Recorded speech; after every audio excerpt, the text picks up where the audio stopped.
नमस्ते, मी आहे प्रगती किचन रेसिपीमध्ये तुमचं खूप खूप खूप स्वागत आहे। आज आपण इथे पत्ताकोबीपासून कोबीच्या अशा पौष्टिक वड्या करून दाखवणार आहे मी तुम्हाला। अगदी पौष्टिक लागतात।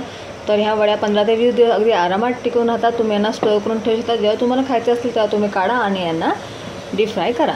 आता आपण ह्या वड्या करण्याकरता इथे पत्ताकोबी घेतलेला आहे, 3 लहान घेतलेला आकाराचा, तुम्ही मोठा घेऊ शकता। याला आपण मधून कट करूया आणि याला किसून घ्यायचं आहे आपल्याला। त्याचा असा हा जो आतमध्ये जो पार्ट असतो ना कडकवाला, तो आपण काढून टाकायचा आहे आणि नंतर मग आपण याला किसून घेऊया। हे बघा, त्याच्यामध्ये नाही हा आहे असा का पार्ट काढून घ्यायचा हा कडकवाला।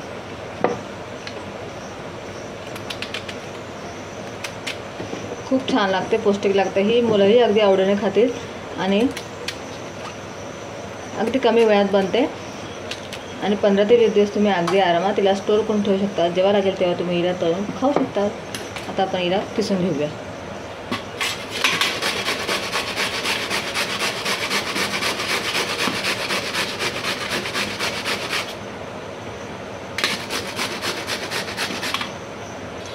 हे बघा, आता आपण इकडे कोबी छान अगदी बारीक असा किसून घेतलेला आहे। याच्यातलं पाणी वगैरे आपल्याला काढायची आवश्यकता नाही। ह्याच आपल्याला मॉइश्चरमध्ये, ह्याच पाण्यामध्ये आपल्याला आपलं एक बॅटर तयार करायचं आहे। आता आपण याच्यात टाकणार आहोत 1 वाटी बेसन पीठ। त्याच वाटीने 1 वाटी मी टाकते कॉर्नफ्लॉवर। कॉर्नफ्लॉवर तुमच्याकडे नसेल तर तुम्ही तांदळाचं पीठही वापरू शकता। त्यानंतर आपण टाकायचं आहे ज्वारीचं पीठ। याच्यामुळे आपले कोबीची वडी जी आहे ना अगदी पौष्टिक होणार आहे। तर ज्वारीचं पीठ इकडे मी 2 वाटी टाकणार आहे। 2 वाटी ज्वारीचं पीठ, 1 वाटी बेसन पीठ आणि 1 वाटी कॉर्नफ्लॉवर। आता आपले चांगले मिक्स करून घेऊया आपण। त्यानंतर आपण याच्यामध्ये आपले मसाले ॲड करूया। त्यानंतर आपण याच्यावर टाकूया धना पावडर 2 चमचे लहान, लाल तिखट तुम्ही तुमच्या चवीनुसार टाकू शकता,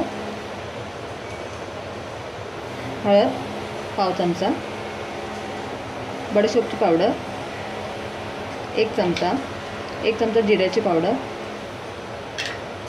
थोडासा गरम मसाला टाकते मी, तुम्ही हा स्किपही करू शकता। चवीपुरते मीठ टाकूया आपण।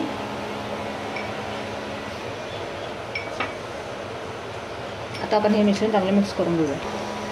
पांढरी तिळ टाकूया आपण 2 चमचे। आता हे मी चांगलं मिक्स करून घेईन आणि आपल्याला या कोबीमध्ये जेवढं पाणी असेल ना त्याच्यामध्येच आपल्याला हे पीठ अगदी चांगलं मळून घ्यायचं आहे। दुसरं वरतून आपल्याला पाणी टाकायची आवश्यकता नाही आहे। कोबीच्याच पाण्याच्या मॉइश्चरमध्ये हे पीठ आपलं चांगलं मळून घेईल आणि घट्ट आपण गोळा तयार करून घेऊ। हे बघा, इथे मी एकही पाण्याचा थेंब यूज केलेला नाही आहे। तुम्हाला पहिले स्टार्टिंगला वाटेल की तुम्हाला हे पीठ जरा ड्राय वाटते, पण जेव्हा तुम्ही त्याला मसळणार ना पत्ताकोबीसोबत, तेव्हा आपोआप त्याला मॉइश्चर येईल आणि आपल्या पिठाचा असा आपोआप गोळा तयार होईल। कारण की पत्ताकोबीला ना ऑलरेडी आपण त्याला मीठ वगैरे सगळं टाकतो, त्याच्यामुळे त्याला पाणी सुटतंच। म्हणून हे बघा, बिलकुल एकही थेंब पाणी तुम्ही टाकू नका। मी सांगितलेलं प्रमाण तुम्ही व्यवस्थित घ्या। 2 वाटी ज्वारीचं पीठ, 1 वाटी बेसन पीठ आणि 1 वाटी तांदळाचं पीठ किंवा कॉर्नफ्लॉवर तुम्ही वापरू शकता। इथे मी कॉर्नफ्लॉवर वापरले।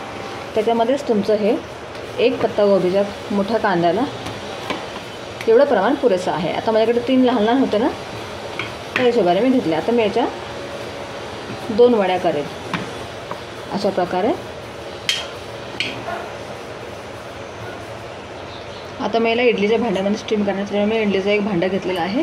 त्याला आपण तेल लावून घेऊया। तुम्ही तेल टाकलं याच्यामध्ये पूर्ण 4 कोपऱ्याला लावून, म्हणजे कसं आहे आपल्या वड्यांना मी एकाच भांड्यामध्ये ठेवणार आहे। हे बघा, अशा प्रकारे मी ह्या भांड्यामध्ये ठेवणार आहे। अशा प्रकारे लहान साईजच्या वड्या केलेल्या आहेत। तुम्ही मोठ्या साईजच्या वड्या करून तुमच्या चाळणीमध्ये सुद्धा वाफवू शकतात किंवा तुमच्या स्टीमरमध्ये जो पण असेल तेवढा त्याच्यामध्ये तुम्ही वापरू शकता। आता आपण याला काय करायचं आहे, थोडीशी मी याला अशी तीळ टाकून असे स्प्रेड करून घेईल, म्हणजे ना आपण जेव्हा त्याला तळू ना तेव्हा ती अगदी छान दिसेल। हे बघा, ते कसं होतं तळताना वरतून ते तीळ अगदी छान दिसेल।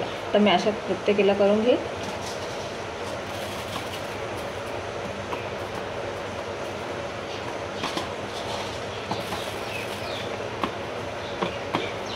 आतमध्ये पण तीळ टाकलेलं आहे आपण आणि वरतूनही मी लावते, म्हणजे दिसायला पण छान दिसतं, मुलं अगदी आवडीने खातील आणि हे शरीराकरता खूप पौष्टिक पण आहे, कारण याच्यामध्ये ज्वारीचं पीठ आहे ना त्याच्यामुळे।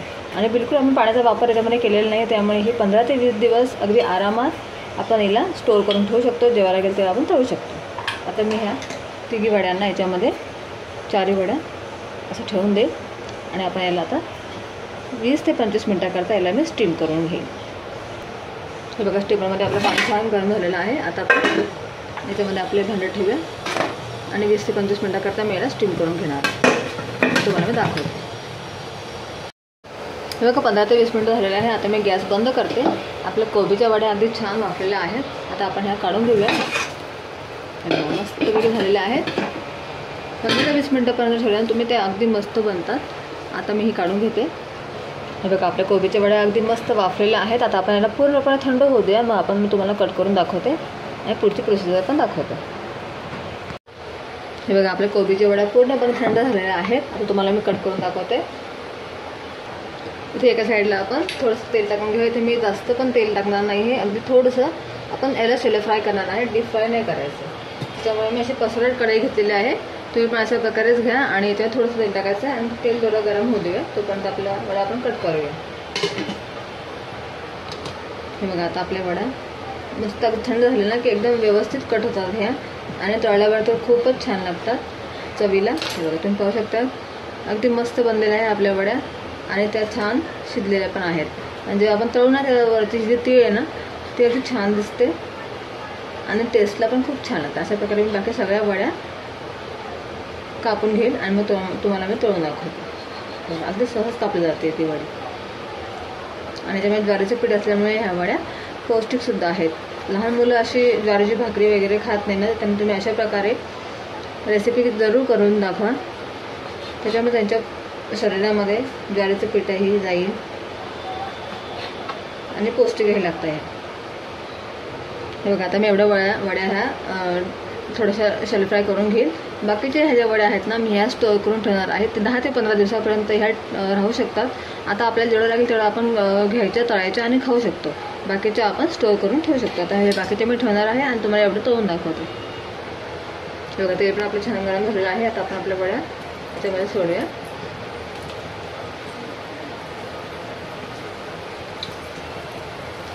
आणि आपल्या वड्यांना आपण छान गोल्डन ब्राऊन रंग येतोपर्यंत याच्यामध्ये शॅलो फ्राय करून घेऊया. एका वेळी जेवढ्या बसतील तेवढं टाका, जास्त पण नका ठेवू, म्हणजे मग आपल्याला डीप फ्राय करायला जड नाही जाईल. आता हे आपण एक साईडला होऊ देऊया. आता आपण याला उलटून घेऊया. अगदी छान मस्त खमंग सुटलेला आहे. ह्याला कसं टेस्टी लागतं. ह्या तुम्ही नक्की ट्राय करा. ही रेसिपी खूप छान लागते. पत्ताकोबीची भाजी मुलं सहसा खात नाही, तर तुम्ही अशा प्रकारे त्यांना करून नक्की खाऊ घाला. मुलं अगदी आवडीने खाते. बघा, अशा प्रकारे मी सगळ्या उलटून घेईल आणि दोन्ही बाजूंनी छान गोल्डन ब्राऊन रंग येतोपर्यंत याला छान मी शॅलो फ्राय करून घेईल. गॅसची फ्लेम आहे ना इकडे आपल्याला मीडियम ठेवायची आहे, जास्त फास्ट पण नका ठेवू. हे बघा, अगदी छान आपल्या गोल्डन ब्राऊन कलरच्या होतोपर्यंत मी याला शॅलो फ्राय करून घेतलेला आहे. जास्त तेलही लागत नाही आणि अगदी मस्त खमंग ह्या बनतात वड्या. आता आपण याला काढून घेऊया. बघा, तुम्हाला मी आता आवाज दाखवते किती मस्त कुरकुरीत झालेल्या आहेत ह्या. का बरं, वा वा, अगदी खमंग सुटलेला आहे याचं. आता तुम्हाला जेव्हा लागेल तेव्हा तुम्ही बाकीच्या वड्या काढून ह्या कापून अशा तळू शकतात. जेवढं लागेल तेवढं तळा आणि गरम गरम याचा आनंद घ्या. खूप छान लागतं. तुम्हाला मी आता सर्व करून दाखवते. बघा, तयार आहे आपल्या कोबीच्या मस्त खमंग अशा वड्या. अगदी वरतून अगदी मस्त कुसकुशीत झालेल्या आहेत त्या आणि आतमधून अगदी सॉफ्ट तुम्ही पाहू शकताय. किती मस्त दिसत आहेत आणि चवीला पण खूपच छान लागतं. या तुम्ही नक्की ट्राय करा. तुम्हाला माझी आजची रेसिपी आवडली असेल तर माझ्या रेसिपीला नक्की लाईक करा, चॅनलला सबस्क्राईब करा आणि शेअर करायला बिलकुल विसरू नका.